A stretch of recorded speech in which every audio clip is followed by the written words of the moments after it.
Bonjour à toutes et tous, bienvenue dans les coulisses du Grand Lyon. Mon invité du jour, Rémi Zinc, bonjour. Bonjour. Vous êtes le maire du 4e arrondissement. On va commencer naturellement par prendre des nouvelles de votre mairie qui a été envahie en fin de semaine dernière, Oui. saccagée. Il y a eu une tentative d'incendie. Oui. Elle a déjà pu rouvrir ses services? Alors elle est rouverte. Quelques services ont pu être maintenus depuis lundi matin, sans recevoir du public, mais quelques services qu'on appelle en back-office ont été rouverts, ont été maintenus. Et là, elle est ouverte totalement aux habitants depuis ce matin, à l'heure où on parle. Et quel a été l'état des dégâts? Du dégât matériel, vous l'avez dit, une tentative d'incendie à l'intérieur qui n'a pas pris. Vous étiez là à ce moment-là? Non, on m'a appelé, j'étais chez moi, on m'a appelé, je suis arrivé, le temps que j'arrive, la police était déjà sur place, les pompiers, donc les manifestants étaient déjà partis. Je les ai croisés, à vrai dire, mais ils n'étaient plus là. Donc j'ai pu constater tout de suite les dégâts. Voilà. Donc ça a été des dégâts matériels, et puis pour nous, ce qui était important aussi, c'était d'entourer le personnel, les agents. Il y a environ 25 agents qui travaillent en bas à la mairie du 4e arrondissement. Donc ils étaient très choqués de ce qui s'était passé parce que c'est leur outil de travail, c'est là où ils reçoivent les usagers. Et puis pour des salariés, pour des agents, c'est aussi un lieu de sociabilité. On travaille avec ses collègues. Voir son bureau retourné, cassé, les prises arrachées, la tentative d'incendie, c'est un peu violent. Donc moi j'étais avec eux et le directeur général des services samedi matin pour les accueillir, puis lundi matin. Donc il y a eu un travail ensemble de partage, de discussion, d'échange. Et puis, ils ont beaucoup participé à la remise en état de leur outil de travail. Ça a un peu aussi contribué à ressouder les équipes. Donc, je profite d'être là pour les remercier de leur engagement, les soutenir, et pour remercier aussi l'ensemble des services de la ville de Lyon, parce qu'il y a d'autres services extérieurs, les services informatiques notamment, ou des travaux des bâtiments qui ont été très, très présents très rapidement pour sécuriser le bâtiment, pour le remettre en état, le nettoyer. Il y a vraiment une très, très grande solidarité de toute la ville de Lyon pour cette mairie du 4e arrondissement, et c'est très précieux quand on traverse une période aussi difficile. Pourquoi vous avez refusé la main tendue du maire du 2e arrondissement qui proposait d'accueillir les habitants du 4e? Je crois que le maire du 2e arrondissement, soit il ne connaît pas le fonctionnement d'une mairie, soit il fait de la provocation. Parce que n'importe quel habitant peut aller dans n'importe quelle mairie pour faire des papiers d'identité.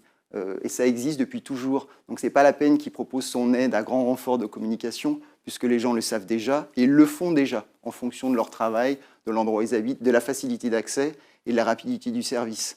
Donc ce n'était pas la peine. Alors soit il ne sait pas, soit bon, il fait la retape politique, comme je l'ai dit.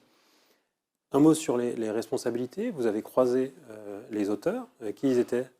De loin, vous voyez des gens plutôt jeunes, évidemment, masqués, cagoulés, c'est le soir, il fait nuit, vous les voyez déambuler dans les rues de Lyon, vous dire qui ils sont, j'en suis bien incapable. Vous avez un groupe de gens, bien sûr, qui cassent, et beaucoup de gens qui suivent, qui regardent, qui prennent des photos, qui filment. Voilà, c'est un peu ça, ça va très vite, ils se déplacent de manière très mobile, c'est très rapide. Je vous pose la question parce oui. que sur les réseaux sociaux, vous avez beaucoup dénoncé les violences qui ont été commises, mais Oui. aucun mot sur les auteurs. Comme s'ils Il faudrait que n'existaient je les pas. connaisse.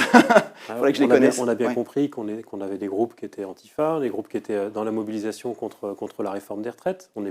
C'est pas une mobilisation qui est hors contexte.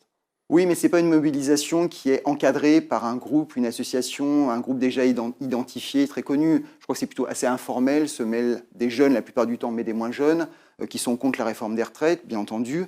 Ce n'est pas un mouvement pour moi homogène. Voilà. Donc c'est difficile de mettre en avant quelqu'un qui casse ou qui ne casse pas. Enfin, je n'ai pas de preuve alors qu'il est... c'est difficile. Est-ce que vous dénoncez clairement les auteurs? Moi, je dénonce toutes les violences, toutes les formes de violence. Donc celle-ci, mais d'autres aussi au sommet de l'État. Parce qu'actuellement, on assiste à une violence sociale énorme de la part du gouvernement et une violence démocratique. C'est ce qu'on a quand même vu lundi soir, c'est-à-dire qu'à aucun moment, les députés ne se sont prononcés sur la réforme des retraites. Jamais. Ils se sont seulement prononcés pour ou contre le gouvernement. Donc je pense qu'on a à la tête de l'État quelqu'un qui fait beaucoup de provocations. Et il n'y a pas que moi qui le dis, il y a quand même une responsabilité très forte dans le désespoir actuel de la part du chef de l'État. Donc c'est Emmanuel Macron qui est responsable du saccage de votre mairie? Non, ce n'est pas lui, mais qui est responsable du désespoir en France, oui. Voilà. Donc les responsabilités, elles se prennent aussi en haut du sommet de l'État. Voilà. Et je condamne toutes les formes de violence, qu'elles soient, comme je l'ai dit, sociales, démocratiques ou physiques ou matérielles. On constate quand même que vous n'avez pas de problème à nommer Emmanuel Macron et son gouvernement. Parce que lui, on le reconnaît. Voilà. On le voit. Voilà. Vous avez quand même bien reconnu qui avait envahi votre mairie. Je ne les ai pas vus, moi. On n'est pas sur des groupuscules d'extrême droite. Quand c'est l'extrême droite... Vous savez, quand vous avez quelqu'un qui a une allure jaune avec une cagoule et une capuche sur la tête, ça peut être n'importe qui. Voilà, donc c'est difficile. Moi, je n'identifie pas les gens. Ça peut être des gens d'extrême droite? Je ne sais pas.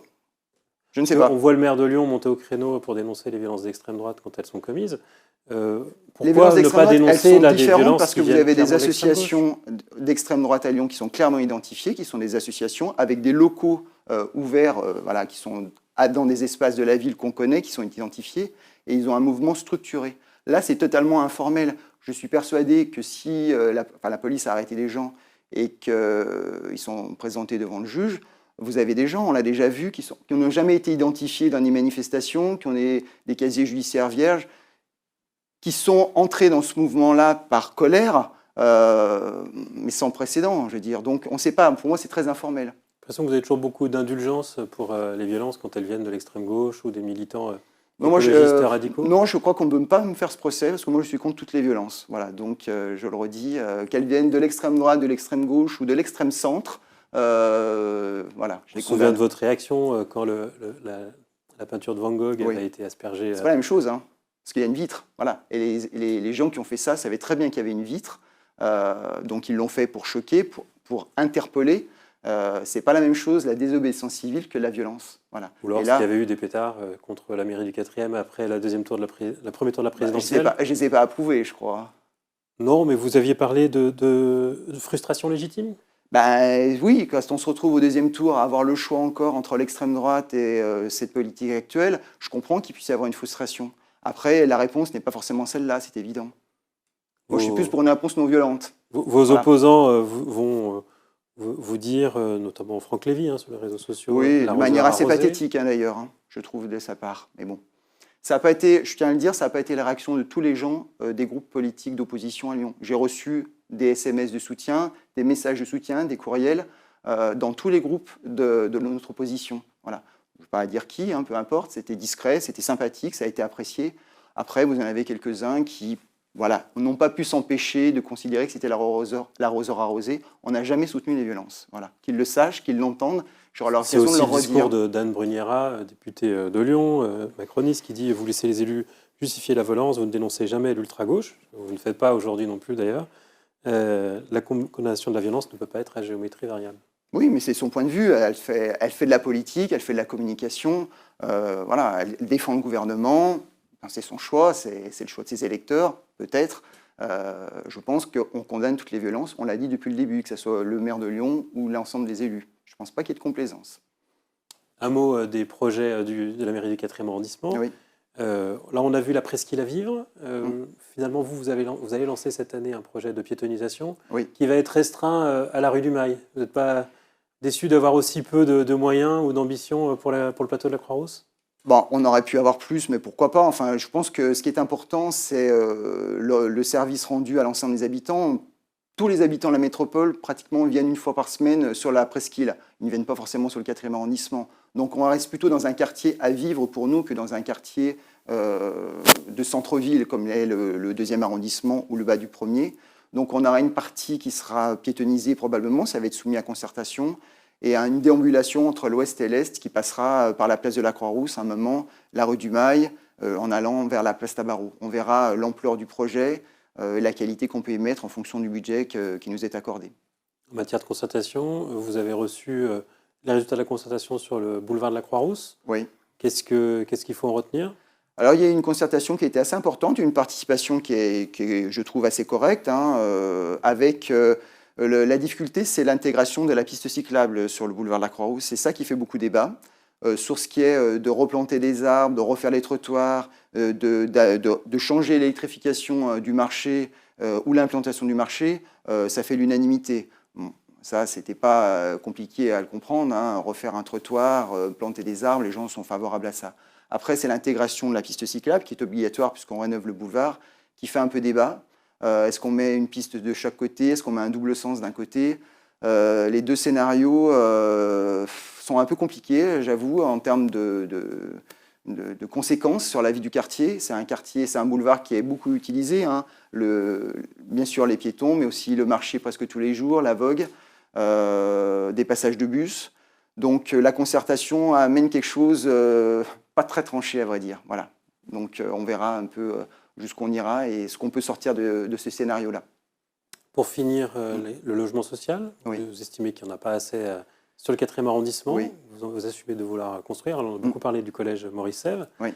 Mais il y a aussi le quartier Pernon, où il y a déjà des tours HLM. Oui. Et c'est à cet endroit où il y a déjà des HLM que vous assumez d'en construire de Alors, nouvelles tours. ce qu'on va faire dans ce quartier, ce qui est prévu de faire, c'est un parcours dans la mixité sociale. C'est-à-dire qu'on ne va pas faire du logement social comme il existe dans les 5 tours. On va faire un parcours autre avec du bail en réel et solidaire, c'est-à-dire cette possibilité pour certaines personnes d'acheter un logement sans en acheter le foncier. C'est ce qu'on fait du côté est, côté Maurice Sèvres. Et puis, il y aura des logements qui seront encadrés par la SACVEL, la Société de construction de la ville de Lyon. Voilà. Donc, ça ne sera pas le même logement social, ça sera des étapes intermédiaires qui permettent à chaque personne d'avoir un parcours de mixité. Il y a aussi un bâtiment avec une colocation Alzheimer. C'est prévu pour les gens qui, bien sûr, vieillissent, qui veulent rester dans le quartier, mais dans un bâtiment, dans les logements plus adaptés à leur pathologie. Dans un quartier qui est un petit peu excentré par rapport au centre, oui. Qui n'a pas toujours été gâté en termes d'investissement public d'ailleurs. Qui a été un peu oublié ces dernières années, clairement, oui. Pour quelles raisons ? Des raisons politiques, il y a eu beaucoup de projets qui ont été présentés et puis les équipes précédentes ont beaucoup reculé. Sur l'école, c'est pareil, il n'y a pas eu de volonté de la ville de Lyon d'investir sur cette école. Donc nous, on a un projet aussi sur cette école. Il va falloir réussir à intégrer toutes les phases de chantier de ces deux projets pour pas non plus mettre les gens dans une situation pendant quelques temps compliquée. Mais on a vraiment, nous, le souhait, et je l'ai dit aux habitants lors de réunions publiques, de ne pas oublier ce quartier.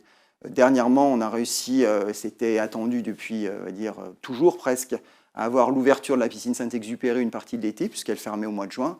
Donc ça, c'est un équipement de proximité, de service public qui va pouvoir être rendu à des gens qui ne partent pas en vacances. On a aussi un terrain de beach volley qui va ouvrir. On va essayer d'ouvrir un peu plus les terrains de proximité aux habitants toute l'année, parce que certains sont fermés. La rénovation de l'école et d'autres choses qui viendront après. Voilà, on essaye d'accompagner les habitants dans ce changement pour améliorer leur quartier, tout simplement. À l'opposé, à Maurice Sèvres, avec des appartements qui ont vu sur Paris à Tête d'Or et sur l'ensemble des Alpes. En partie, oui. Ça va faire rêver à 3 400 € du mètre carré. Ça va faire rêver pas mal de gens, non ? Ça fait déjà rêver beaucoup de gens qui nous demandent déjà, je pense qu'on a déjà une liste déjà très longue de gens qui voudraient intégrer. Et alors, comment vous allez choisir ? Il va y avoir des critères qui ont été mis en place par GLH, que c'est lui qui est à l'origine, et la métropole, qui seront des critères déjà en partie géographiques, c'est-à-dire on devrait pouvoir essayer de privilégier les habitants du 1er, 4e ou les gens qui travaillent, par exemple. On a un gros problème sur l'hôpital de la Croix-Rousse parce que c'est un employeur important et il est difficile pour des infirmiers, des infirmières, des aides-soignants de se loger à proximité, ce qui entraîne des mobilités très loin. Donc on aimerait essayer de pouvoir les faire se rapprocher de leur lieu de travail, par exemple. Voilà. Ça avait des critères de ce style-là. Dernier mot, la dernière fois que vous étiez venu, on avait évoqué un projet de téléphérique entre la gare de Vèze et le plateau de la Croix-Rousse. Il est toujours dans les cartons ? Je pense qu'il est dans les cartons, oui. Voilà, l'étude. Mais il n'en sortira pas. Il faudrait demander à la métropole. C'est M. Collas qui est un petit peu le chef de file de ce projet. Moi, c'est un projet auquel je crois beaucoup parce que je parlais de l'hôpital à la Croix-Rousse qui est un gros employeur avec des difficultés d'accès pour les agents, les salariés qui y travaillent, mais aussi pour les visiteurs. Et un téléphérique entre la gare de Vèze et, par exemple, à proximité, l'hôpital de la Croix-Rousse, par exemple, ça pourrait être un plus important. Moi, je serais prêt, quand la métropole lancerait ce projet, je parle au conditionnel, à le soutenir absolument, oui. Rémi Zinc, je vous remercie. C'est moi qui vous remercie. Et moi, je vous dis à demain pour une nouvelle émission des Coulisses du Grand Lyon.